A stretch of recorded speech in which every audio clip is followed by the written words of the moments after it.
श्याम महापात्र मुझे श्री भोलानाथ महादेव मुख्य पूजारी हाँ आमर एठी सकाल प्रथम बल्लभ भोग लागू हो आम आलती अर्पण बाबा शेष कर देचु 6टा सकाल 6टारू बर्तमान आमर 3 धूप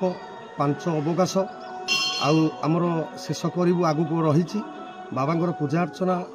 बहुत हजार हजार भक्तों भगवान आशीर्वाद समस्त मंगल दायित्व आम प्रदान करें बाबा महिमा तो अनेक आम बापा भी कही ना जेज बापा कही ना ये हूँ श्री भोलानाथ महादेव बाहर जार आकार ना पिता निराकार माँ आदि अनादि पितामाता आकार ना कि ना बाबा आम एमती स्वप्न देखीचु आम पूजारी इतिहास कहवा को आमर माने बाहरी पारुनी किछि आम बापा माने भी कहि पार नथिले। ओम शांतपदमं सनास्तं शशिधर मुकुटं पंचवक्त्रं त्रिनेत्रं शूलवज्रचं खड्गपरशुमभयदं दक्ष भागे वहन्तं नागपसयित्वं घण्टाडमरुके सहिते चाङ्कुशं वाम भागे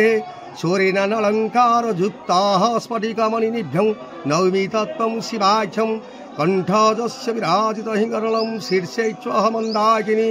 वामंगे गिरिजनन कटितटे शार्दूलं चरमंबरः मया जस्य ऋणार्धीस्वमखिलं तस्मै नमः संभवे जम्बूवत जल विवत जलदवत जम्बालवत जालवत आमर भगवान शिव शंभु समस्त मंगल दाता आमर आम ज्योतिष पाखे आम खरी पाठ करछु आमर 10:15 ରୁ 10:20 भितर से 5 मिनट एपट सेपट किंतु आम 10:30 भितर उठेबू महादीपटी।